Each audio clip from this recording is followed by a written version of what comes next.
been 3 decades now working with electronic music, so I've seen quite the change. And the first sequencer I used was a BBC Yumi B. He'd be typing in each note relentlessly, and it looked like kind of Space Invaders on the screen. We had a hard drive, I think it might have been 95, 96, and we called it Big Bert. Right, it was 4 gigabytes, and the thing was like a car battery. You know, how many of Big Berts would it take, you know, to be the equivalent of an Avastor that we're using now? And it was like a garage full of them. They were difficult times, really, you know, those first Underworld tunes. It was hilarious, you know, loading up a car, driving in from Romford, my mother-in-law's car that I borrowed because I couldn't afford one, you know, and taking boxes of records into record shops. You go back a couple of weeks later, and one shop would have sold all 25 copies of The Hump or Big Mouth. Then you go somewhere else in Notting Hill Gate and they hadn't sold one. 99, we used Pro Tools, and in at the deep end, you know, with the live DVD surround sound, pushing the envelope of the track count that we could get and locking up to a picture. That was the first time I'd been using Pro Tools. I can still remember the transition from incredible frustration and, oh my God, what have I done, within a period of about a week, a complete polar opposite of going, this is just bloody fantastic. It was like somebody'd given me a load of Lego. You know, it was really fun, and it was solid. You know, what I did happened and worked and stayed there. Over this period of the past couple of years, there have been 3 projects that I've worked on. Frankenstein at the National Theatre, the Olympic opening ceremony, and then Trance, the film score.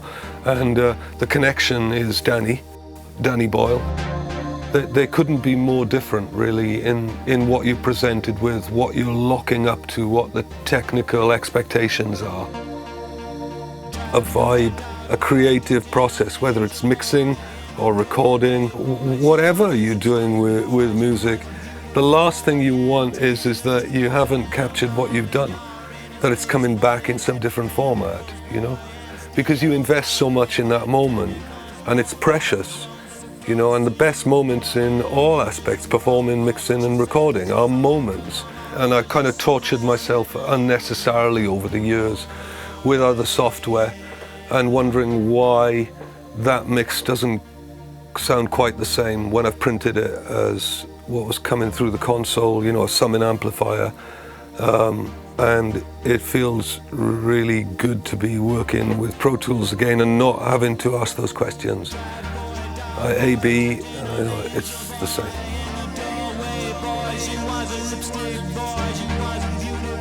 So, you know, at places like Abbey Road, you know, it's no surprise how much Pro Tools kit is used there.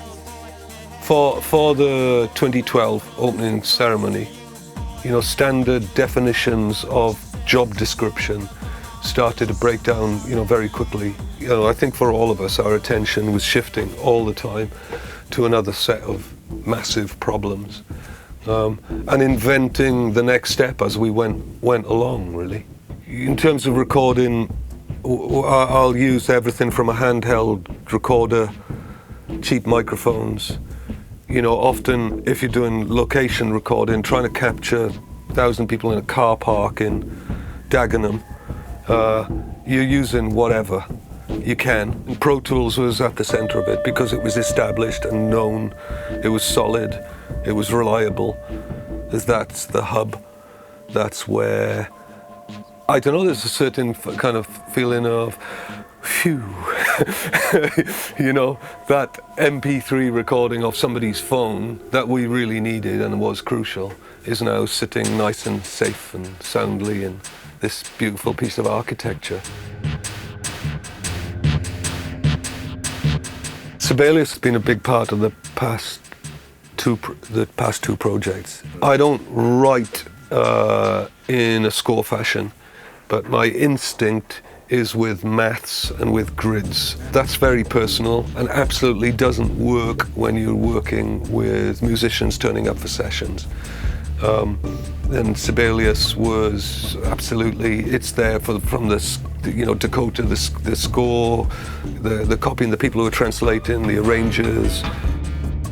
The Trance film project was mixed very largely in the box at Abbey Road. Sets of stems were bounced out, surround stems, which we then took to Pinewood to the Dublin Theatre for the final mix. Using the same platform as people that you're working with in different physical locations. It's so-called home studio, bedroom recording, the DIY, do-it-yourself approach, and these amazing facilities like Abbey Road. What links that process is Pro Tools. It's a luxury, sometimes a necessary luxury, to find time to get really close to little things, little details in the sound. I love playing with audio, particularly within Pro Tools, but as a writer, I've got to be aware that I'm not just playing around and avoiding the sharp end of the problem, which is do something decent. What's the idea of what you're trying to do? What's the best way that you could do it? Well, you start with yourself, and some imagination. I can't really predict what's going to stick, or which plugin is going to remain there and stay there and last with me, with a couple of notable exceptions. And one that I'm ribbed for endlessly is Lo-Fi. I don't know how to talk about that plugin really, but it's like witchcraft. No, it's like magic. I just don't get why I love it so much, because it just, every time I come to it, I seem to find something else about it that just sits well with me. It's like sonic chocolate, to me.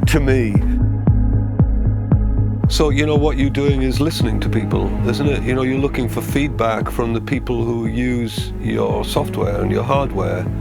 And the day you stop listening is disastrous.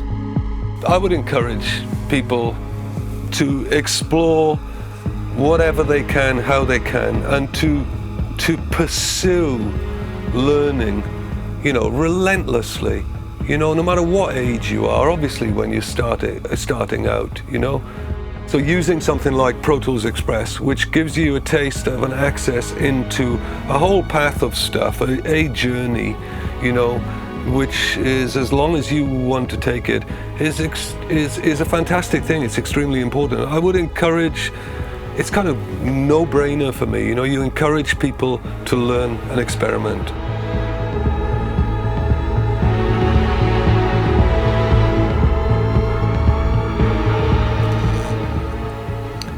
Can I get you a cup of tea?